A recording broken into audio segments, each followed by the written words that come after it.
Hey there, wonderful listeners. Welcome back to Grandma's Real Stories. If you're just tuning in, don't forget to hit that subscribe button, give us a follow, and drop a comment below. It really helps us keep these stories alive. Today, we're tearing open the most cherished chapter of a family's history, a picture perfect wedding day, only to expose the chilling lie beneath. Imagine a vow whispered with a secret, a celebration haunted by a devastating deception that twisted a life forever. This is the story of a love veiled in falsehood, a family's honor saved at a terrible cost, and the crushing burden of a hidden truth. Are you ready to see the real picture? Every family treasures its fairy tales, especially those woven around love and new beginnings. For our family, it was the legendary tale of Aunt Seraphina's wedding day, a sun-drenched affair in the charming coastal town of Seabreeze, filled with laughter, lace, and an almost mythical romance. Aunt Seraphina, even in her later years, would recount every detail with a nostalgic sigh, her eyes twinkling as she remembered her dashing groom, Uncle Alistair. But I would soon discover that even the most beautiful stories can be built on the shakiest of foundations. One lazy afternoon, sorting through old albums with my cousin, Finn, in Aunt Seraphina's cozy, sea-themed cottage, the familiar wedding photos emerged. Finn, ever the jovial and sentimental one, picked up a particularly faded sepia print. Look at Aunt Seraphina, Aurora, radiant, pure joy on her face. Best day of her life, she always said. Everyone still talks about how perfect it was. Finn grinned, his voice full of warmth. I smiled, agreeing. The photos were indeed beautiful, capturing a moment of undeniable bliss. Yet, as I gazed closer at a wide shot of the wedding party, a subtle dissonance caught my eye. In the background, partially obscured by a decorative floral arch, was a small, crumpled newspaper tucked beneath a stack of gifts on a side table. It wasn't just a detail, it was an anomaly in the otherwise pristine scene. Aunt Seraphina, what's this newspaper in the background? Was there something important happening that day? I asked, pointing to the photo. Aunt Seraphina, usually so eager to reminisce, froze. Her fingers, which moments ago delicately traced the lace of her veil in the picture, trembled. Her bright eyes clouded over, a profound melancholy replacing their usual twinkle. Oh, that old thing. Just local news, dear. Nothing important. A wedding is a wedding, regardless of the headlines. Her voice, usually so melodic, was suddenly distant, almost brittle. A flicker of something unreadable crossed her features. Was it profound sadness? Deep-seated fear? A quick, almost defensive glance at me. Then, a forced cheerfulness returned, like a shutter quickly closing over a window, abruptly cutting off the light. Are you going to dwell on a silly old newspaper, Aurora, or help us finish preserving these precious memories? I nodded slowly, a quiet acquiescence. But the crumpled newspaper, a strange, jarring element in a scene of pure joy, and the swift, almost pained change in Aunt Seraphina's demeanor remained stubbornly fixed in my mind. That moment was a tiny, unsettling crack in the perfect facade of her fairy tale wedding. It wasn't just old news, it was a deliberate omission. An unspoken question that began to echo in the cozy cottage, growing louder with each passing moment, compelling me to seek answers where I knew they wouldn't be easily found. The feeling wasn't malicious, but a deep, cold certainty that beneath the radiant smiles lay something fragile, something Aunt Seraphina desperately guarded. This wedding wasn't simply a celebration. It was a silent testament to a truth she couldn't speak, pushing me towards the next step in uncovering a love built on a lie. The most beautiful day, I feared, was about to reveal its ugly secret. The image of that crumpled newspaper in Aunt Seraphina's perfect wedding photo burned a hole in my thoughts that night. It wasn't just a prop. It was a glaring anomaly. A physical tether to a secret Aunt Seraphina had desperately tried to keep buried. Sleep felt like a distant shore. The question about its presence and Seraphina's pained reaction spun endlessly in my mind. It was a tiny stone thrown into the still pond of our family's past, and the ripples were starting to spread, disturbing everything. The feeling was almost magnetic, pulling me back to my laptop, a digital detective on a quiet, personal quest. The dim glow of my reading lamp felt like a portal, a secret window into a day abruptly altered. The detail of that newspaper, seemingly insignificant, haunted me. Its very ordinariness seemed to plead for its true story to be heard, for its connection to Seraphina's radiant joy to be revealed. A nagging curiosity, a sense of something unfinished, compelled me to search. I typed Seabreeze Gazette Wedding 1950s, Unusual Events Seabreeze Seraphina's wedding date, and Local Scandal Seabreeze wedding year into the search bar, my fingers dancing across the keys, a frantic energy building inside. Hours melted away in the silent glow of the lamp, each click a step deeper into the past. Finally, buried deep within a digitized archive of old local newspapers, under the same date as Aunt Seraphina's wedding, I found it. Not a front page scandal, but a small, understated article on page 3. My heart thumped a little faster, a mixture of excitement and dread. Scrolling through the faded columns, past mundane town announcements, I saw it. Clearer this time, listed with a specific, almost hidden detail. Town hall funds missing, accountant under scrutiny. A surge of quiet triumph mixed with burgeoning apprehension. Town hall funds missing on Seraphina's wedding day. This was the mini hook, contradicting the flawless narrative of her perfect day. Then, the twist, a chilling discovery. Tucked away in a forgotten corner of the same archive, a tiny, almost insignificant follow up piece from a week later. The headline was stark, understated, yet resonated with a cold dread that spread through my veins. Accountant, Mr. Elias Thorne, abruptly leaves Seabreeze. It was vague, frustratingly so, citing only personal reasons and sudden relocation for Elias' hasty departure. But the instinct, sharp and undeniable, screamed at me. Elias Thorne, the name from Clara's diary in a previous story. Could it be him? There was so much more to this story, a dark secret deliberately hidden. The article mentioned no public inquiry, no charges, just a quiet, forced exit, almost as if he was erased from the town's memory, right after the missing funds. A cold suspicion began to solidify, turning my blood to ice. If funds were missing, and Elias, of all people, left abruptly, why the continued silence? Why Aunt Seraphina's evasiveness? It all clicked into place, a dark, unsettling puzzle piece sliding into its predetermined slot, revealing a disturbing image. The innocent story of a perfect wedding day now felt tainted, poisoned by this grim revelation. A chilling undercurrent of something deeply, irrevocably wrong, something that felt like a deliberate cover up to protect someone, began to churn within me. This wasn't just history, this was a mystery unfolding, and I knew, with a growing sense of urgency, that I was only at the beginning of uncovering the truth. My fingers hovered over the keyboard, already searching for more, the next clue beckoning from the cold, hard facts of old newspapers and intertwined destinies.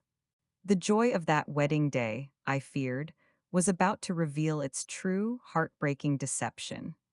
The weight of that old newspaper clipping, now open on my lap, felt like a literal stone in my gut the next morning. The vibrant colors of my family's breakfast table seemed to mock the gray despair bleeding from the precise headlines. This wasn't just about a missing person. It was about the chilling possibility of a beloved wedding day built on a foundation of crime and a life deliberately ruined to protect a secret. I knew I had to talk to Aunt Seraphina, but the dread of breaking her carefully constructed peace was immense. Aunt Seraphina, I was looking at your wedding photos, and I noticed a newspaper about missing funds at town hall. And then I found another article about Elias Thorne leaving town abruptly.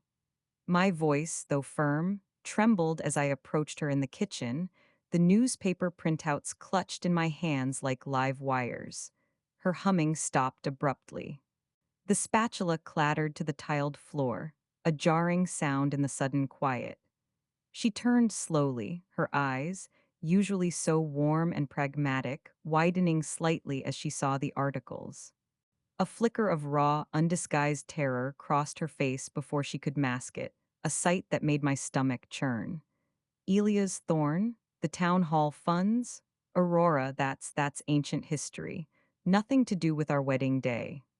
Just unfortunate coincidence.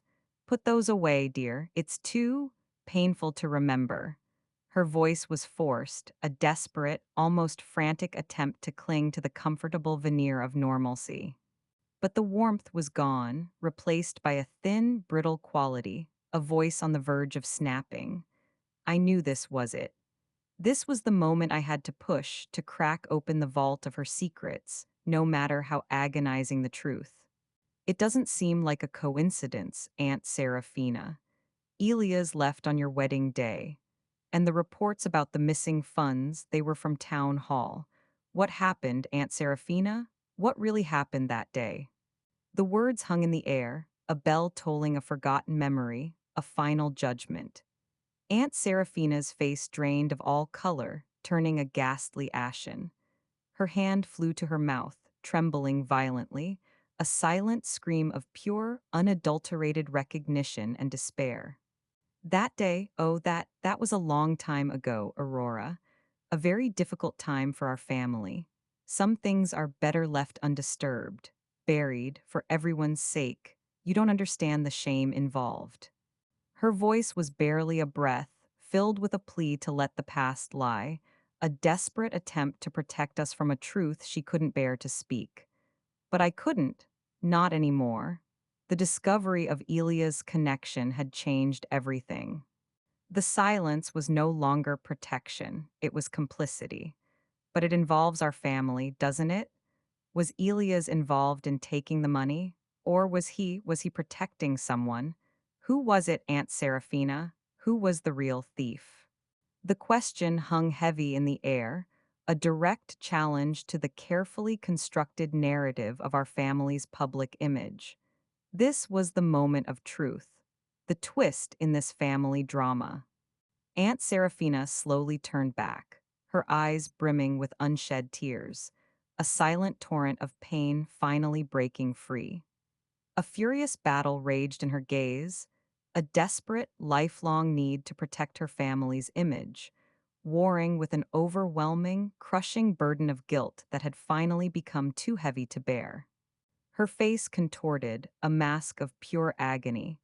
It was agonizing to watch. It was your uncle Alistair, my groom, my husband. He was in deep trouble. Debts from a disastrous business venture hidden from his family, gambling. He had access to town hall funds as the financial officer. He took the money. He needed it to cover his tracks before our wedding to start fresh. He framed Elias. Elias was his assistant, and he was easy to blame with his quiet nature and no family ties in town. Alistair threatened to ruin Elias' reputation, his entire life, if he didn't disappear and take the blame. He promised to pay it all back secretly, but he never did. He just kept taking. Mother, my parents, they knew. They discovered it days before the wedding. They were terrified of the scandal, of our wedding being called off, of the family's honor being ruined. They made me promise to marry him, to keep silent for the family, for the reputation. I saw the fear in Elia's eyes, the injustice. I lost my true self that day, Aurora, marrying a lie, and I couldn't do anything to stop it. I was a coward. I've lived with that shame every single day. Her words were torn from her, ragged with emotion, each syllable a fresh wound. She wasn't just admitting something, she was reliving every agonizing moment right there in front of me. The casual dismissal of coincidence couldn't hide the deep, guttural agony in her voice. Uncle Alistair, my dashing Uncle Alistair, he was a thief. He framed Elias, and our great grandparents knew, and you lived with that truth for decades. My voice, though calm, held an edge of raw, uncontained accusation I couldn't hide. It was a statement, not a question. A bitter truth acknowledged, a legacy of hypocrisy exposed. What else was I supposed to do? My parents, their reputation, our family's standing, it would have been ruined. Alistair, he was desperate. He made me promise, they made it clear. I truly thought I was doing what was right to protect everyone. To prevent further scandal. I cried, Aurora, every day for years. The guilt, it has eaten at me every single day. I lost my soul, and I couldn't do anything. She looked up, her eyes pleading, full of an ancient anguish that stretched back decades, an ocean of unshed tears. Her desperation was palpable. I could almost see the young Seraphina, trapped by the rigid societal norms and the manipulative will of her family, forced to betray her own conscience for the sake of appearances. It was a heartbreaking glimpse into the impossible choices people make out of fear and misguided loyalty. The silence in the kitchen was now thick, heavy with the weight of generations of unspoken pain, a legacy of crime, and a forced lie that had poisoned the roots of our family. The air itself seemed to vibrate with the raw emotion that had just been unleashed, leaving us both exposed and vulnerable. This wasn't just Seraphina's secret anymore. It was ours, now inextricably linked to the deceitful, desperate heart of our own family tree, and the path ahead was now agonizingly clear to confront the very foundation of who we thought we were. The altar wasn't just where vows were made, it was where a life was sacrificed and a truth was buried. The chilling confession about Uncle Alistair's theft and the framing of Elias, all to salvage a wedding day, hung in the air like a putrid shroud. The image of our family, built on public success and a perfect love story, now stained by such monstrous greed and deception, ripped open a gaping wound in our perception. This wasn't just hidden history, this was a calculated crime, a profound betrayal that demanded reckoning. I felt a burning anger, a fierce need to rip through the polite veneer of our family's past and expose every ugly truth. But how do you prosecute a ghost? How do you fight the pervasive, insidious ghost of greed and reputation that still lingered? My personal quest now felt less like a search for a lost object and more like an investigation into a systemic, decades old act of silent fraud. The memory of Elias, once a vague name from another story, now burned with the weight of raw injustice. My focus shifted to finding undeniable proof of Alistair's embezzlement and the intentional framing of Elias, the missing pieces that would fully expose his calculated actions and, hopefully, reveal what became of the wronged Elias. This was the mini hook, the hunt for tangible, irrefutable evidence that would confirm the depth of the familial fraud and the insidious power of reputation at any cost. The journey led me to the darkest corners of old town hall financial archives, forgotten police reports that were likely suppressed, and obscure classified ads for missing persons that Elias might have placed. It was like sifting through the dust of forgotten lives, each document, each hushed rumor, potentially holding a clue to Alistair's financial maneuvers and Elias' fate. The imposing, almost intimidating facades of these old institutions seemed to sneer, guarding their secrets with an unyielding stoicism. Getting information from them was a nightmare. It was like pulling teeth from a concrete wall.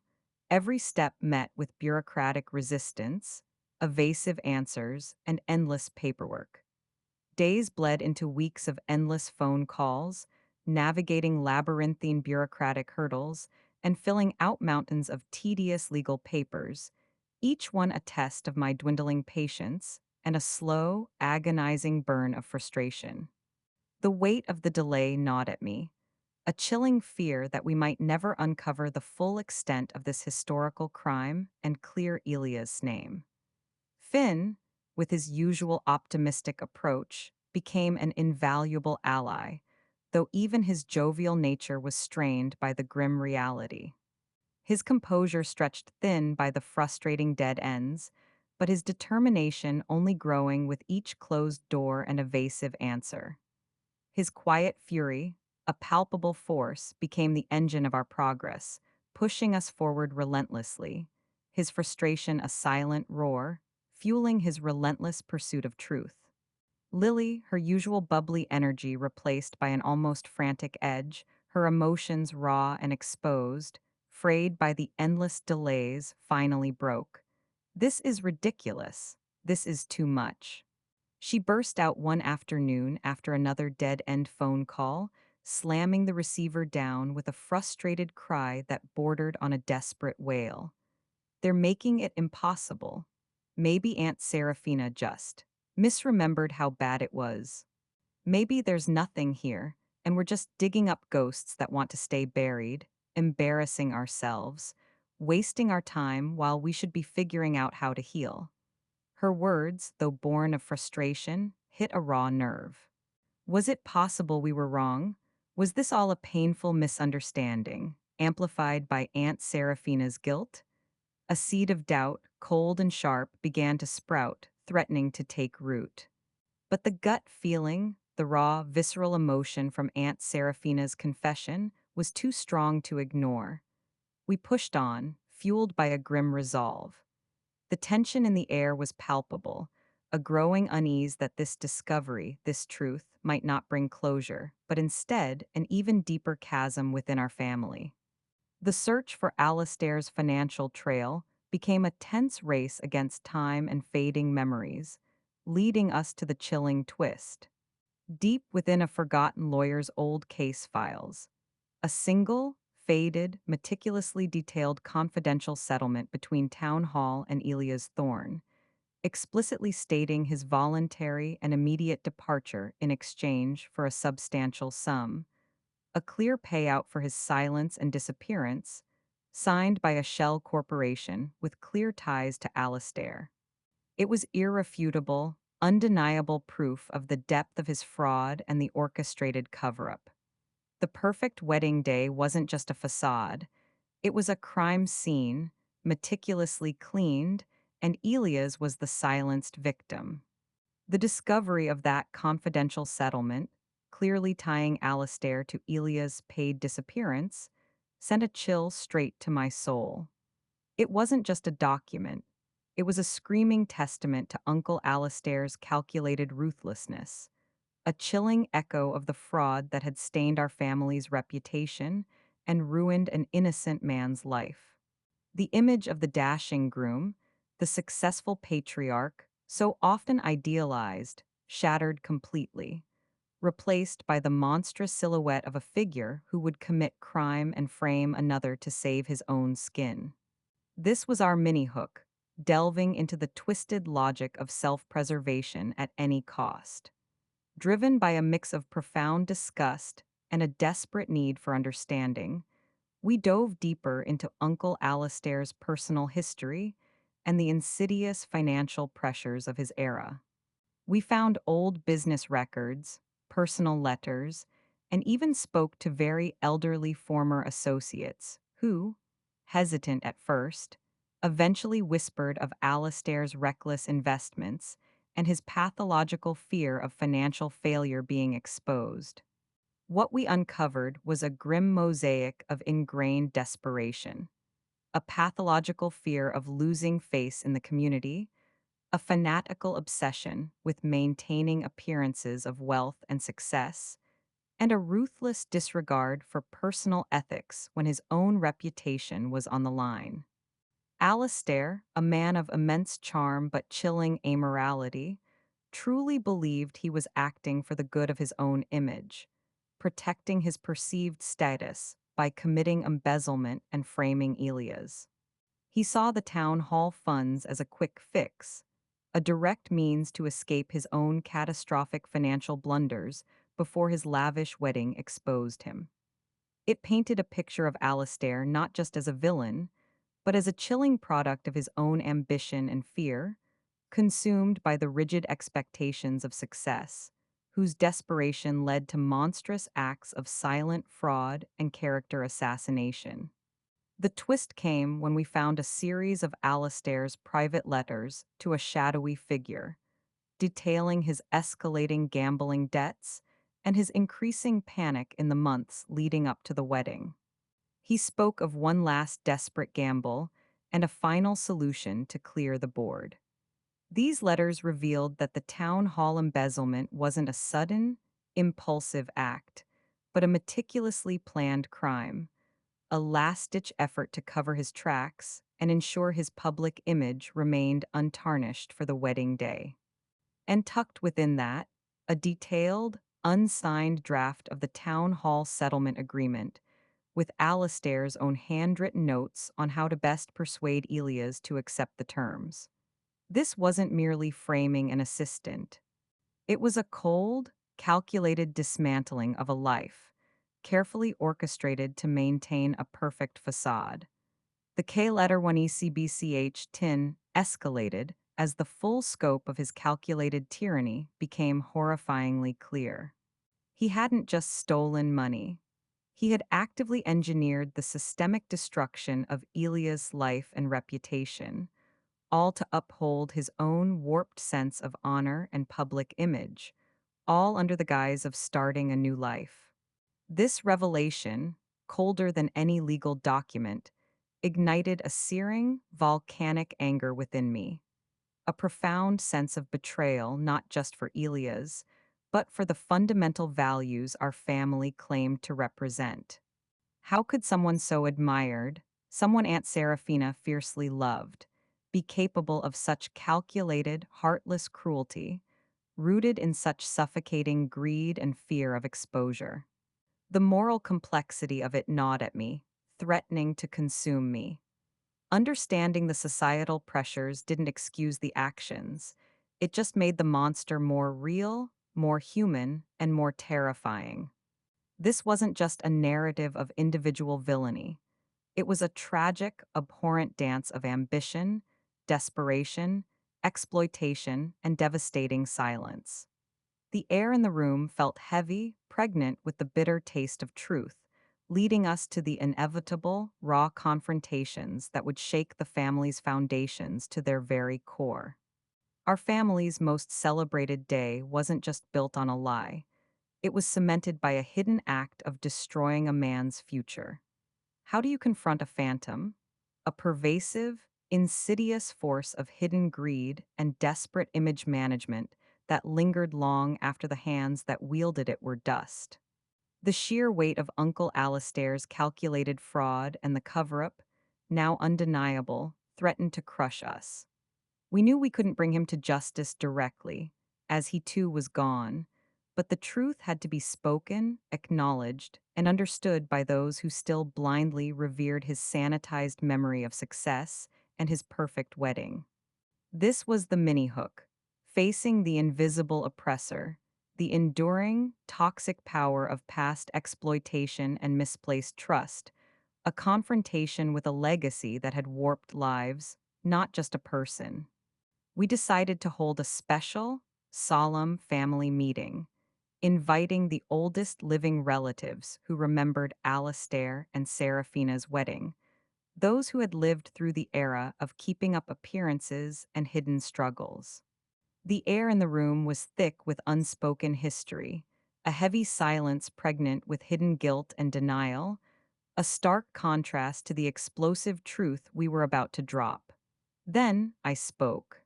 My voice, though firm, trembled slightly as I began to recount the story, starting with Aunt Seraphina's tearful confession, the truth about Alistair's embezzlement, and the brutal framing of Elias Thorne.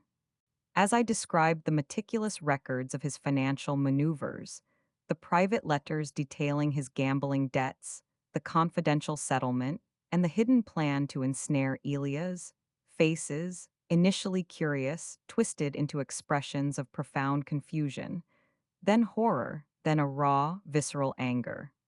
Lily's eyes welled up, reliving the initial pain of discovery.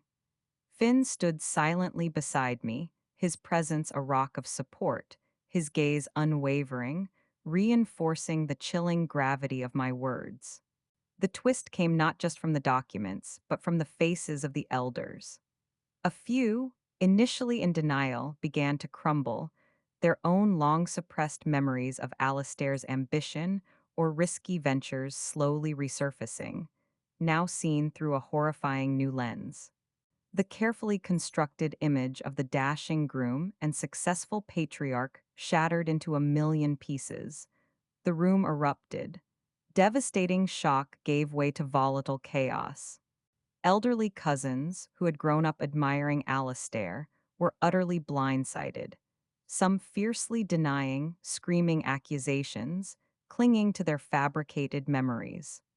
Others grappled openly with the horrifying implications, their faces contorted in a mix of grief and shame. This wasn't just a family secret. It was a direct assault on their understanding of their own lineage, their family's fundamental moral compass, forcing them to confront the inherent deceit woven into their very identity. Accusations flew, not just about Alistair, but about Aunt Seraphina's decades of silence, about the family members who had known or suspected and said nothing. Bitter divisions instantly formed, tearing at the very fabric of our seemingly united family. Tears flowed, not just of sorrow, but of anger, disillusionment, and a deep, soul wrenching shame for the trust that had been violated. It was a brutal, raw spectacle of truth and its devastating aftermath, the deepest wounds of inherited deception exposed for all to see. For some, there was immediate, fierce denial, an almost pathological inability to accept such a dark truth about their revered ancestor, leading to angry walkouts. For others, the crushing weight of this knowledge brought a suffocating wave of shame and sadness, a gut-wrenching realization that their family's foundation was built, in part, on injustice, on the suffering of an innocent man. The K-1ECBCH tin reached its peak as the legacy of fraud, once hidden, now permeated every corner of the room, forcing each family member to confront their own complicity, their own privilege, and their own silence. There was no single confession from an oppressor. The oppressor was a system, a mindset, and the deep-seated fear of social judgment that allowed it to thrive. This wasn't just a confrontation. It was an exorcism of a collective blind spot, a brutal awakening that left us all breathless, reeling from the raw, exposed pain, knowing the next step was to navigate the profoundly fragmented reality of our new family history. The cost of hidden fraud wasn't just Elia's ruined life. It was the slow, agonizing poisoning of our own family's soul, finally brought into the searing light of truth. The raw truth, once confined to faded town hall ledgers and buried letters, had exploded like a bomb in our family. Aunt Seraphina's confession, irrevocably backed by our unearthed evidence of Uncle Alistair's calculated fraud, created a devastating, visible fissure within our lineage.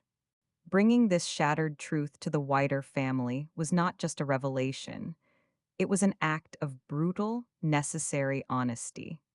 The initial family meeting had left a somber, fragile quiet, but the true mini-hook was the aftermath. The lingering shock, the whispered arguments that turned into shouting matches, and the agonizing phone calls that followed, slowly, painstakingly, eroding any pretense of unity. There was no easy way to tell them that the sweet, unassuming Aunt Seraphina had carried such a profound, painful secret due to coercion. and that their beloved Uncle Alistair was directly responsible for a cruel act of embezzlement and an innocent man's ruin. Then, the full revelation unfolded across days and weeks, as information spread, distorted and amplified by rumor, forcing every branch of the family tree to confront its own roots. My voice, firm but heavy with the weight of facts, patiently repeated the story. Alistair's hidden gambling debts, the stolen town hall funds, the deliberate framing of Elias Thorne, and the deep-seated fear of scandal that fueled the cover-up. As the details solidified, faces twisted into expressions of disbelief, then horror, then often raw, bitter anger. Lily, fragile but resolute, helped answer questions, offering comfort where she could. Finn, ever the anchor of loyalty, provided calm, factual explanations, trying to ground the emotional storm. The twist came not in a single revelation, but in the multifaceted, unpredictable reaction of each family member. Devastating shock gave way to volatile chaos.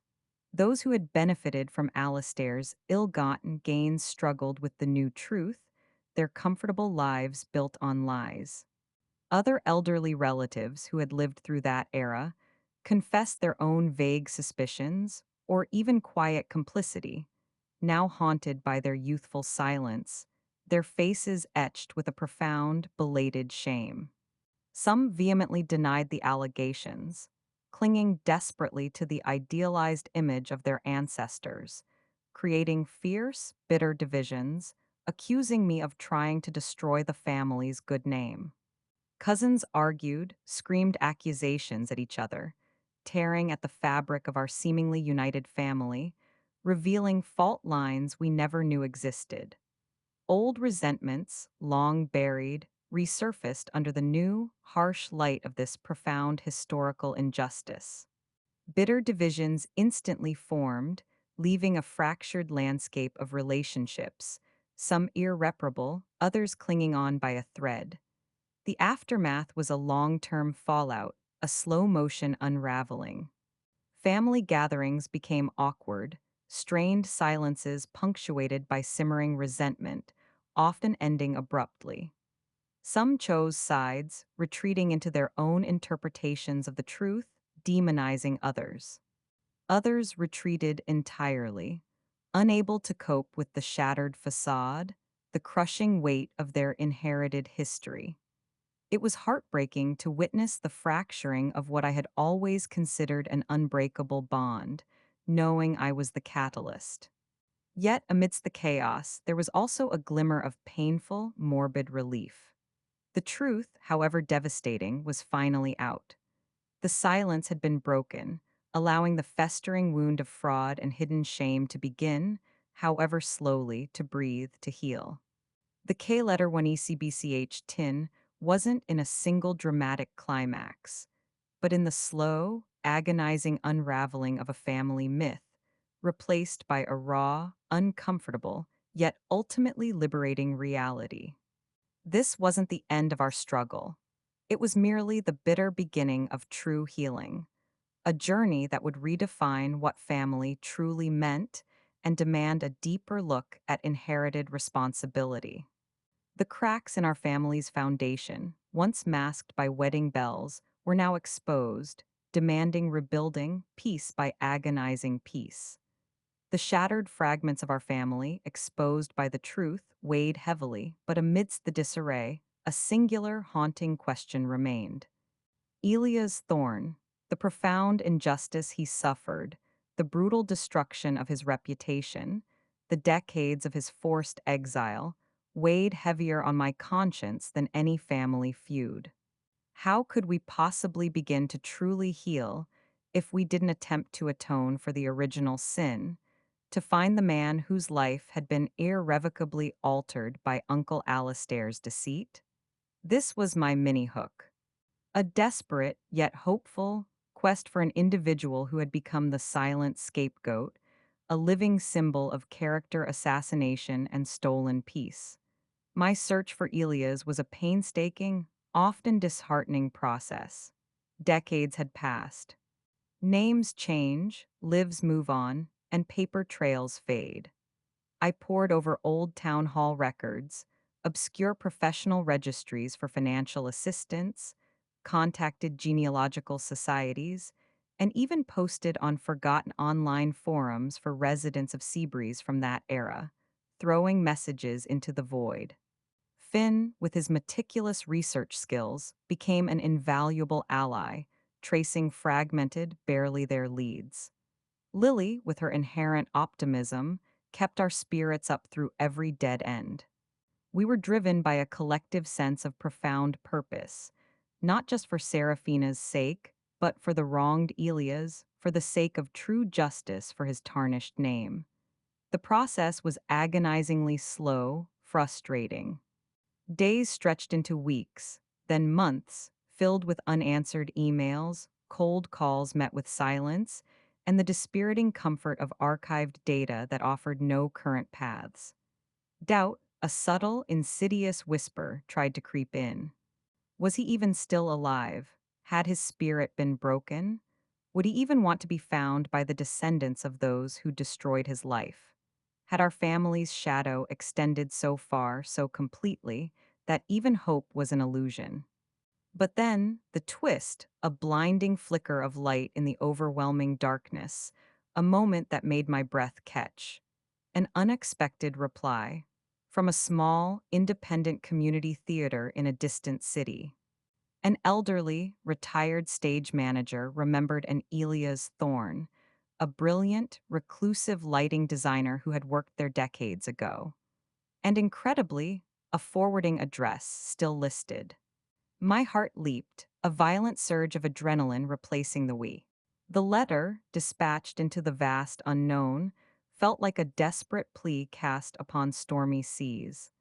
Days turned into agonizing weeks, each moment punctuated by the crushing silence of anticipation. We knew Elias owed us nothing. His life had been irrevocably altered by Uncle Alistair's deceit and the family's complicity, and the idea of him rejecting our outreach, closing that fragile door forever, was a very real, very painful possibility. This was the mini hook, the terrifying vulnerability of reaching out after decades of forced separation and unjust blame, the unknown answer hanging heavy in the air, determining not just Elia's future, but our own family's capacity for redemption and true understanding. Then a small, unassuming package arrived. No fanfare, no dramatic flourish, just a worn, leather bound portfolio filled with intricate lighting designs and stage sketches. My hands trembled as I opened it, my heart pounding like a drum against my ribs. Inside, a tiny, almost hidden note tucked into the very last page. Some stories, once twisted, seek their true light. Thank you for illuminating mine. It was unsigned, but the meticulous artistry, the quiet dignity of the message spoke volumes.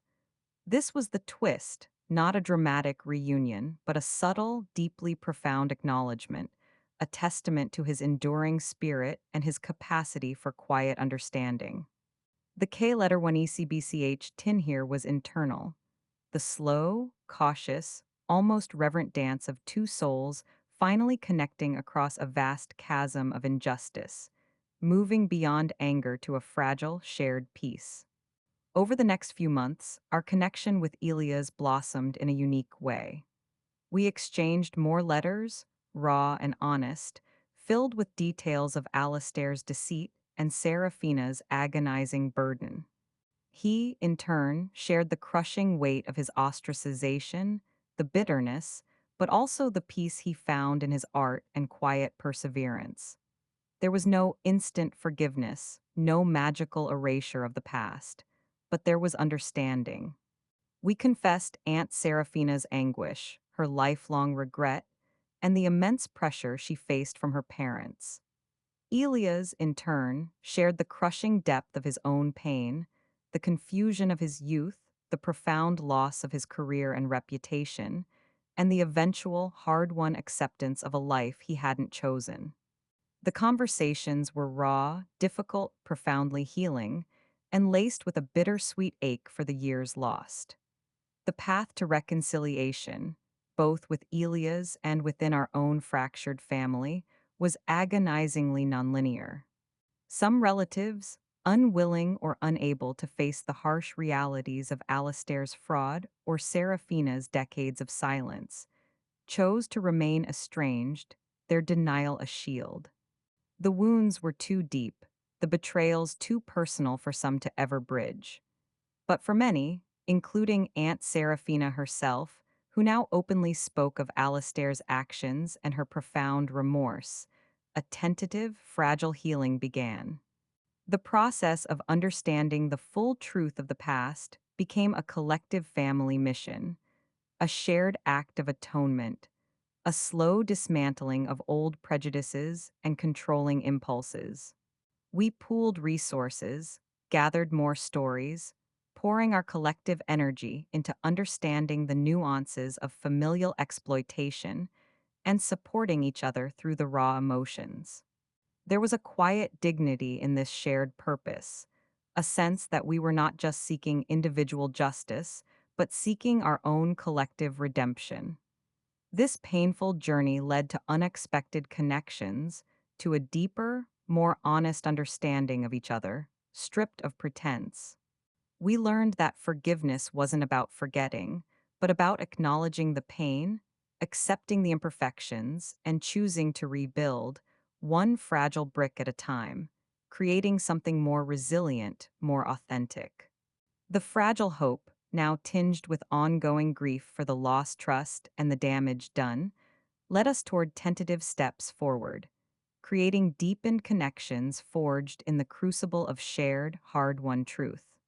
The journey was not about erasing the past, but about bravely facing it, accepting its scars, and slowly, painstakingly, moving towards a future built on honesty and true understanding. The echoes of a wedding day lie had finally given way to a chorus of healing, redefining the very meaning of family. Years passed, marked by quiet progress and the slow, arduous work of healing. The final chapters of this story unfolded not with a grand, dramatic flourish, but with the gentle, profound cadence of lives lived honestly. The culmination of our long journey wasn't about retrieving lost money or fixing every past wrong perfectly. Instead, it was about retrieving something far more valuable, our family's truth, and with it, a chance at genuine connection, understanding, and a pathway towards true atonement. Elias Thorne, though he remained reclusive, found a quiet peace in the acknowledgement. He gradually reconnected with Aunt Seraphina through letters, not with anger, but with a quiet understanding of the complex web of fear and misguided loyalty that had entangled them all. This was the quiet justice finally served, a profound sense of relief and calm washing over our family as the burden of the secret lifted. Our journey had transformed us. Aunt Seraphina, freed from the immense weight of her secret, became a quiet advocate for authenticity and ethical choices within family matters, sharing her story in intimate ways, teaching us the insidious nature of fraud and the devastating impact of silence. Lily found her voice, becoming a passionate advocate for honesty and open communication within families, carrying Seraphina's true legacy forward, ensuring no other family member would suffer in silent despair. Finn, with his pragmatic approach, helped us navigate the complex emotional landscape, fostering understanding where bitterness might have grown, anchoring our efforts towards healing. For me, the meaning of inheritance had expanded far beyond possessions. It was the inheritance of truth, of resilience, of the complex, flawed, yet enduring power of family. It highlighted the deeper meaning of the inheritance, not just in what was given, but in what was learned, endured, and ultimately healed. This story, our story, became a profound thought, a lasting lesson. It taught us that silence, especially when born of fear of judgment or misguided protection of reputation, can be a heavy burden, a destructive force that poisons generations, leading to devastating misunderstandings, irreparable rifts, and the exploitation of trust. But honesty, however painful, holds the power to liberate, to heal, and to forge stronger, more authentic bonds.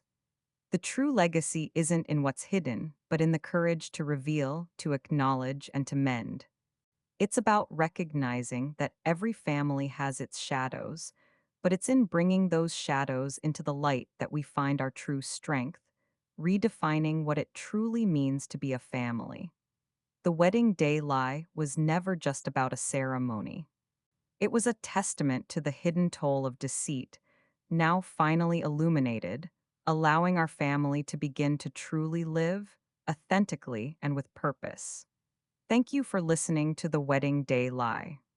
If this story resonated with you, please leave a comment below, share your thoughts, and subscribe for more real stories from the past.